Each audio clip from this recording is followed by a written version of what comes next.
let's talk about mole and gopher trapping today. I'm going to show you two different types of traps. This one, I can't remember if this is a mole or a gopher trap. They'll usually say on the label, and it has to do with how big the trap is itself there that grabs the animal. But this one is the standard trap that people have used for many years, and a lot of people have great luck with that. But for me, I have problems working this one, and I found that these new ones that I found from traplineproducts.com, this one is the bigger one, and it's for gophers. The smaller one is for moles. And these are much easier to work, and they actually, I had this large one set for over a week to try to get a mole that had killed all of my summer plants I planted.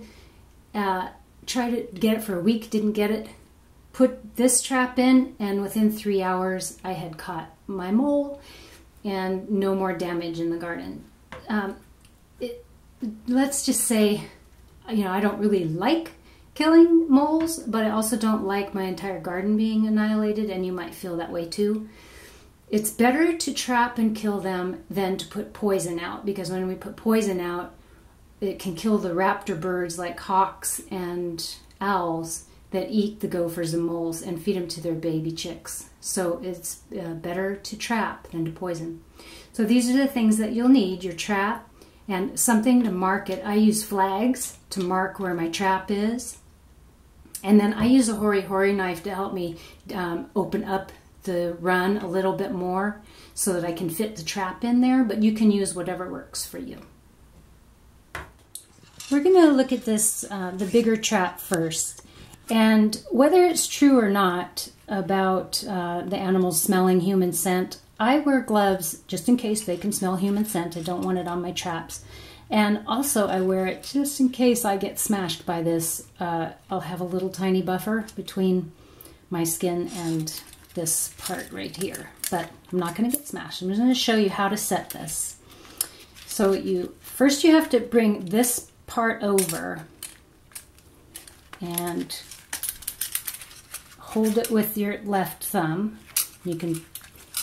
This part now is going to go over the top of this part, so you have to bring it all the way down. Sorry, it's a little hard to get it in there. Okay, now, see how I've done that? I've brought that over the top. Now it's holding it. Now I'm going to bring this second one over.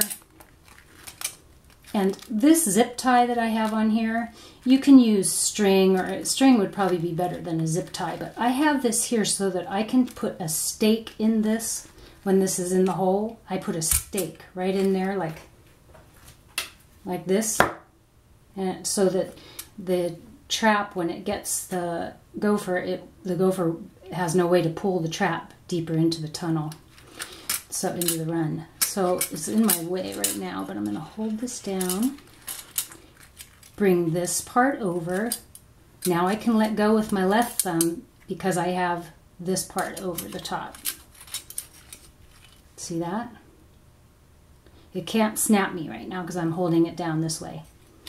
Now I'm holding it down with my left hand, and I'm bringing this over and to go into that part of the trap. This is the part, this sliding part is what the gopher will come through here and push against this, and then this will come out from over the top of this, and then that's when it will snap and get the gopher. But for now I'm going to put it on just like that. Ooh, hair trigger. Oop. Okay. You can adjust the trigger when you're putting this into the gopher run. You can adjust this trigger. If you slide this in, you can hold this with your left finger, and once it's in there, you can move this back so that it's on a, and then let go with your left, have your right over here. Oop. Ooh. And you can have it on a hair trigger. I want to show you what happens when the animal comes through this trap, because I need to show you how to release the animal from the trap. And usually when I've captured a gopher or a mole, there's no blood involved. It all happens so fast, and you could just release them and they fall out, and you could actually, if you wanted to feed it to your cat, you could.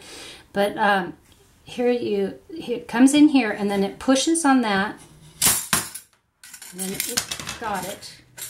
Now to release it, you come in, you pull it out of the run, and you hold it like this, and you push this spring part to the left, and the jaws open up.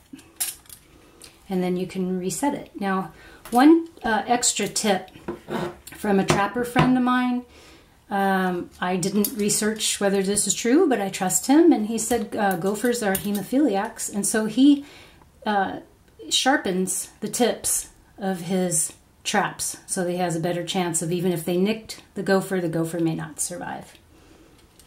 We're going to move on to the traps that I prefer now. I don't use this type of trap anymore. It doesn't mean some of you aren't having great success with it. But next we're going to talk about the other traps. Talk about these smaller traps that I've been having really good luck with. The smaller one is a mole trap. Moles are smaller and their tunnels are smaller, so you need a different trap. This is the gopher trap. So I'm going to show you how to set it, and then we're going to actually go out into the garden and I'm going to show you how to place a mole, how to find a mole run and how to place it. Let's see if I can.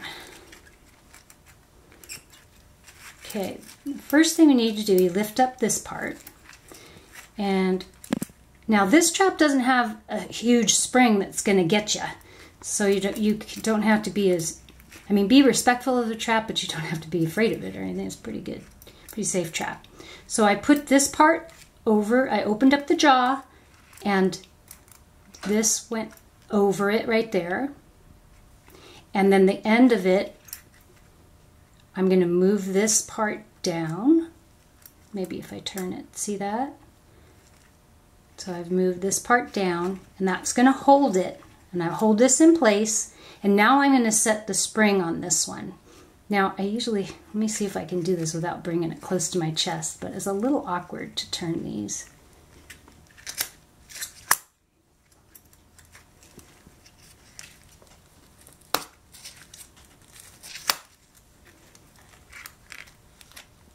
There we go. Okay, see why I use gloves?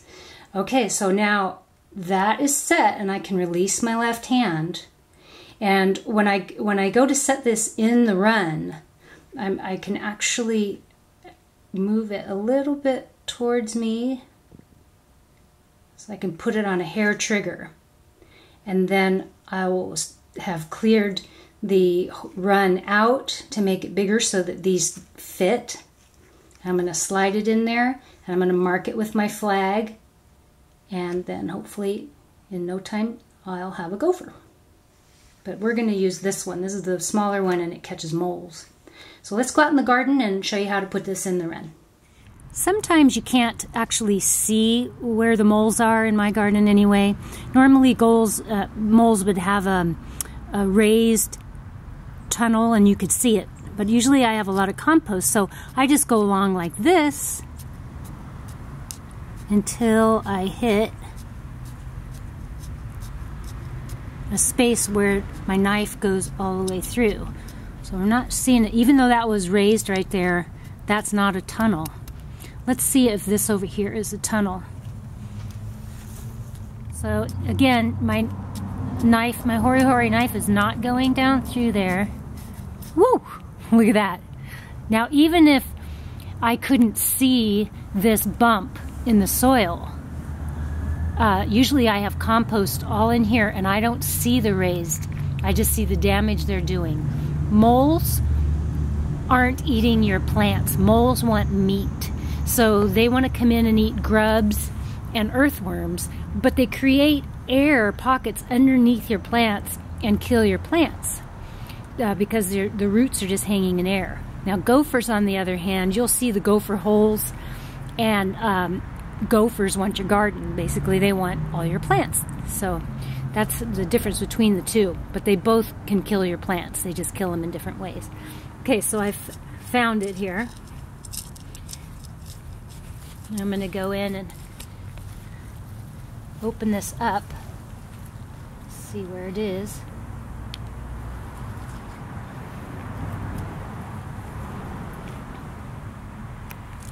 Now, when the hole is right here, the run is right here, but it's been raining a lot. So, and even if it weren't, when I dig the tunnel out, I'm digging at the bottom of the tunnel to make it open enough for the trap.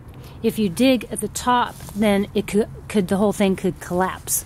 So I'm digging out some of the soil at the bottom.